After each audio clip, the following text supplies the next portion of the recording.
Bonjour tout le monde et bienvenue sur Alpha. Pour une nouvelle vidéo, on va parler d'une fonctionnalité qui est très abordée dans le protocole BGP. Donc ça s'appelle le multi-homing. Alors pour le plan de cette vidéo, donc on va commencer par une introduction. On va parler de cette fonctionnalité multi-homing et on va voir les façons d'implémenter le BGP en multi-homing.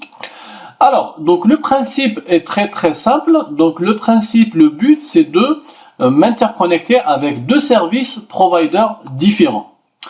Donc, la raison pourquoi on fait cette interconnexion avec deux services providers différents, c'est pour donner de la redondance à mon réseau. Ça veut dire la haute disponibilité.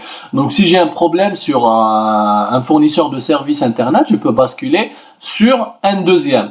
Donc, par rapport au paquet maintenant envoyé et paquet reçu, je peux par exemple par rapport au paquet sortant, je peux dire par exemple une moitié qui va passer à partir de, ou bien via le premier fournisseur de services Internet, une deuxième partie qui va passer par le deuxième fournisseur de services Internet. Deuxième scénario, par exemple, je veux dire que le premier service Internet, il offre plus de bandes passantes, plus de qualité de service, mais une meilleure qualité de service, donc plus d'avantages. Je vais faire sortir les données les plus importantes à partir ou bien via ce premier fournisseur de services Internet et le reste, je l'envoie sur la deuxième liaison. Donc ça, c'est pour le trafic sortant. Ensuite, par rapport au routage, je peux forcer, par exemple, en annonçant via cette liaison avec le protocole BGP, je vais annoncer cette partie de réseau, d'accord, vers ce premier service fournisseur de services Internet. Et ça veut dire quoi? Ça veut dire s'il y a du trafic à destination de ce réseau, ça va passer forcément par ce premier ASP. Et pareil, donc je vais envoyer ce réseau à travers le protocole BGP vers le deuxième fournisseur de services Internet. Donc s'il y a du trafic quelque part à destination de ce réseau, forcément il va passer par ce deuxième fournisseur de services Internet. Alors maintenant, on va voir les façons d'implémenter le BGP pour se connecter au réseau Internet. Donc il faut toujours imaginer, ça c'est quoi? C'est le réseau Internet. Donc là, c'est deux sorties différentes vers Internet en passant par deux ASP différents. Alors, donc premier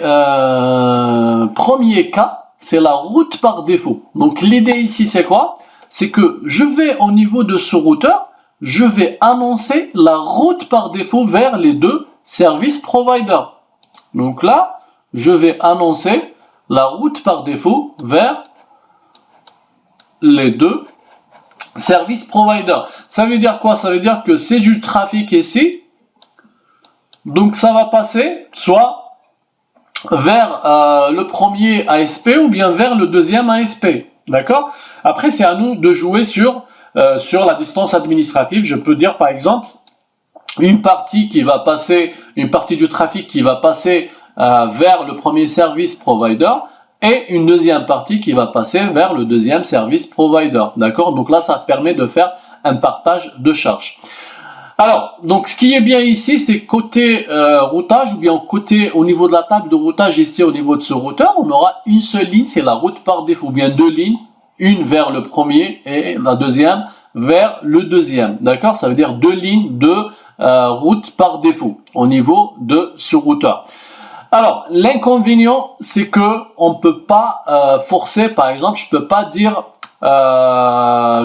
forcer les autres services providers à envoyer du trafic, par exemple pour ce réseau, en passant par le premier service provider et envoyer du trafic, par exemple, vers ce réseau en passant par le deuxième service provider. Donc là, côté ressources, c'est bien pour notre routeur, mais côté fonctionnement, on ne peut pas forcer le trafic retour. D'accord? Donc là, on peut dire que l'avantage, c'est par rapport aux ressources de notre routeur et l'inconvénient, c'est que on ne peut pas forcer le routage. D'accord? On va se contenter des routes par défaut et on va jouer sur les deux routes par défaut. Donc une partie qui va passer par ce premier lien et une deuxième partie de réseau qui va passer à travers ce deuxième lien. Alors, on arrive à la deuxième solution, donc c'est les mises à jour partielles. Ça veut dire quoi? Ça veut dire que au niveau de mon routeur, je peux, ou bien au niveau des services providers, ils vont pas annoncer la route par défaut à mon routeur, mais plutôt une partie des réseaux Internet, d'accord? Et là, pareil, donc le deuxième fournisseur de services Internet, il va m'annoncer une partie des réseaux Internet. Donc là, par exemple, au niveau de ce routeur, je peux dire que pour joindre une partie des réseaux au niveau Internet, je veux passer par le premier lien. Si je veux joindre la deuxième partie, je passe par le deuxième lien. Alors l'inconvénient, c'est que là, c'est tout dépend du routeur qu'on a. Qu'est-ce qu'il a comme capacité niveau mémoire, niveau CPU? Pourquoi? Parce qu'il va recevoir une partie des réseaux Internet. Donc là, l'avantage, c'est qu'on peut jouer sur les routes pour joindre les réseaux distants, d'accord, en choisissant un lien. Mais par contre, il y aura une consommation du CPU et de la mémoire vu qu'on va recevoir des routes à partir du réseau Internet. Alors là, par contre, les mises à jour complètes, donc là, il faut vraiment penser à utiliser des routeurs qui vont supporter. Mise à jour complète, ça veut dire quoi? Ça veut dire je vais recevoir toutes les routes du réseau Internet au niveau de mon routeur. Donc là, il faut vraiment se préparer à ça en dédiant un routeur qui va vraiment supporter ça. Surtout côté mémoire. Donc, si on a assez de ressources, ça c'est très bien. Ça veut dire que on a tous les réseaux Internet et on peut faire tout ce qu'on veut côté routage par rapport à ces réseaux. Donc, je connais tous les réseaux qui sont au niveau du réseau Internet, d'accord? Ça veut dire que au niveau de mon routeur, je peux classifier comme je veux donc les routes de destination, bien forcer mon routage en passant par les deux services providers.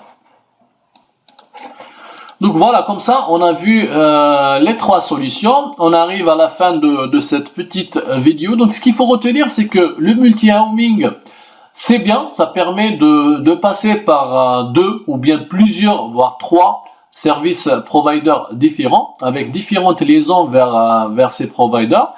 Donc les façons d'implémenter, donc soit on met une route, soit que le provider va m'envoyer une route par défaut, ça veut dire je vois pas les réseaux Internet et donc tout le trafic il va directement vers ce service provider. Soit c'est du mise à jour partiel, ça veut dire que le provider il va m'envoyer une partie des réseaux Internet, ou bien les mises à jour complètes, ça veut dire que au niveau de mon routeur j'aurai toutes les routes du réseau Internet, d'accord? Donc on a vu, là c'est très important, donc il faut avoir un routeur qui peut supporter ça, et surtout côté mémoire, donc il faut avoir assez de mémoire pour placer toutes les routes du réseau Internet. Voilà, donc je vous remercie de m'avoir suivi et je vous donne rendez-vous pour la prochaine vidéo.